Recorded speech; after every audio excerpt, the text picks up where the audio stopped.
Black as the night is our sight in the earth. Deep in the pit is my bed from birth. This is my rock. This is the place where I feed my soul with my heritage from old. This is my rock. This is our gold. The kilns and mines soon to close. The mountains are black. The mountains are sore as I pour my bomb to explode them more. This is my rock. This is my stock, my food, my life, my joy. I am proud. I am black from the soot that beats upon my back. My hand sore as it sinks to the core of my axe, beating the rock with the last strength in my back. This is my rock. This is the place I meet the black mountains, face to face.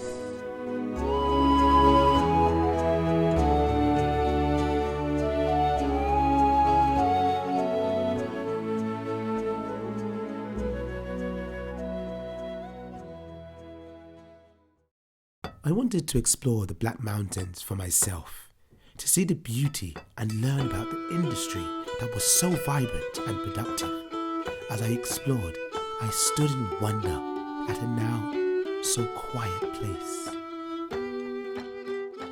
My name is Gwynfor Thomas. I was born in a village about 2 miles away from Brynaman called Targwaith. And then I moved to another village which is down the road from Brynaman, about 1.5 miles, Gwaencae Gyrwen. And I grew up there as a young boy. But my association with the mountain was really through my father and his brothers, who kept Welsh mountain ponies on the mountain. But as a young boy, we used to go up the mountain every September, October to collect our ponies in to bring them down for the winter, because it gets so harsh up there in winter, what with the snow and the weather and everything. Well, I was born and bred in Brynaman, and as were my parents and my grandparents before me, and I brought my own children up here. I'm in the library now in the community centre, and that has become quite a hub, quite a heart of the village really. And there's a lot going on here, and we've got the library, sort of attraction, then lots of people come and have a cup of coffee and meet together here. And I think the jewel in the crown is the fact that we're based at the, nestled at the foot of the Black Mountains, I should say really, which is a very beautiful area. And there were lime kilns there sort of a couple of 100 years ago, and there's a lovely walk there now. We often walk the dog there, and very poignantly there's a memorial to a young chap who was killed when his lime cart overturned and crushed him, 22-year-old. So although it's lovely and peaceful with beautiful views now, it does sort of bring to the forefront and the fact that it was a dangerous place at that time, and very hard work.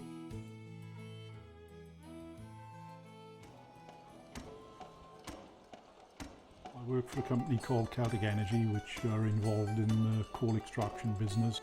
I qualified as a mine surveyor in 1976, and I've been working in the coal industry on various open gas coal sites from 1971 until 2016, when I officially retired. The coal itself is that we've extracted over 3 million tonnes of coal from this particular site, and the majority of the coal is top quality anthracite. It retails for £200 a tonne, and it's, as I say, it's very, very good quality. I am aware that throughout the South Wales coal field there is a big diversity of coal, which has helped us over the years when Margaret Thatcher campaigned to close down mines which were unprofitable. Basically South Wales, the open gas industry survived because of the different quality of coal we had. I am aware that Back in the day, a lot of coal was used to help with the manufacture of lime, which was used for fertiliser and spreading locally. Number of uses of coal. They've always said that some of the coal shouldn't have been burnt because it's too good a commodity, but that's for politicians to decide. My name's Eric Griffiths. I worked in the collieries for 22 years. I first started in 1966 in the old Armford colliery, and I finished in 1988 in Abernant colliery. I did my apprenticeship from 1966 till 1970 as an electrician, and as you can see by my side by here, I got a piece of anthracite. It's the best quality coal in the world, and that was mined at half a mile underground, but they had to finish working that seam for the simple reason why when the coal cutting machines were cutting it, it was giving up dust, and the dust was so sharp it was cutting the miners' lungs, and they were dying very, very young because of it. But that closed in 1988, and it all came about with a strike in 1984 with the miners when we were on strike for over a year with a dispute that Margaret Thatcher were going to close the mines. And it was a very, very hard year for all the families with no money coming in or nothing at all. But I was very lucky. I was a qualified electrician, so I could find some work, hobble work, as I say, to bring some cash into the family. But not many people were that much fortunate. And due to that, we were on strike for over a year. And the outcome of that then, she had her way, and all the mines closed in Wales between 1988 and 1994, I presume. And that's it. It was becoming very clear to me that there were strong similarities between the miners' oppression in 1984 during the strike and the Rebecca-ites in the 1840s. These writings was against oppression and injustice, so I wanted to learn more about the Rebecca-ites. So I travelled to Carmarthen to meet with Winnie Viness, a local researcher, to learn more. So Winnie, where have you taken me now then? I've taken you to Penlan Road to the Carmarthen Workhouse. There was a riot here in 1843. So towards the end of the Rebecca riots, and actually this was one of the final points of the series of riots over the years, they met at this place with hundreds of people on horseback and thousands of people on foot, and they were going to set fire to it.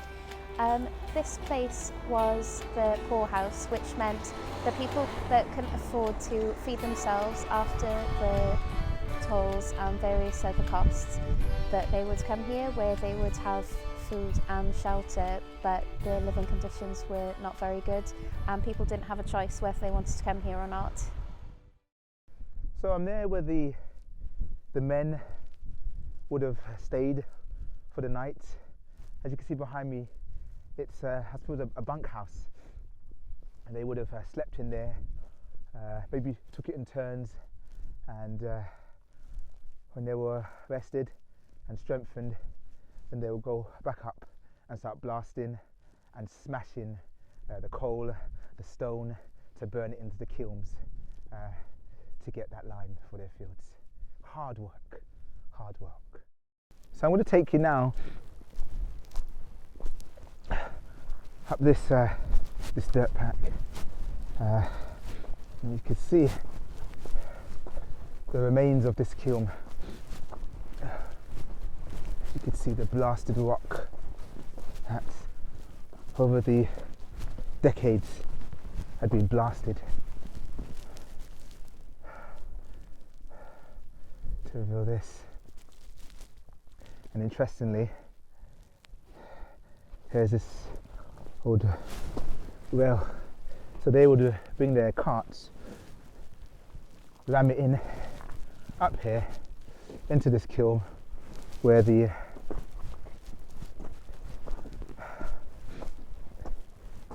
would get the lime that was burnt down. The cart will come out of here and get loaded on, ready to sell and to fertilise the ground. So as you can imagine, the conditions were harsh. These men suffered a lot for their livelihood, but they loved it and they were proud about it. So as the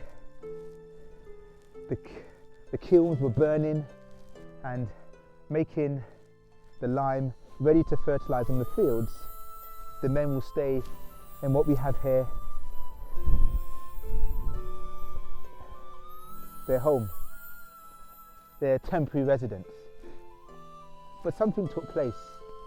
You see, all that lime that was coming off the mountains, loaded onto their carts, on their donkeys, on their Welsh mountain ponies, was causing a bit of problem. It was damaging the roads.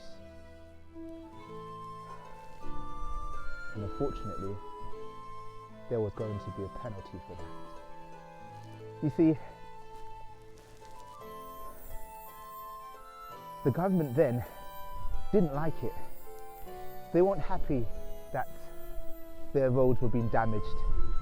So they decided to erect toll gates that will charge the farmers in taking their cattle and their livestock across, carrying their burden. And they had to pay a toll, and the toll was expensive. And those who couldn't pay had to go to a poorhouse.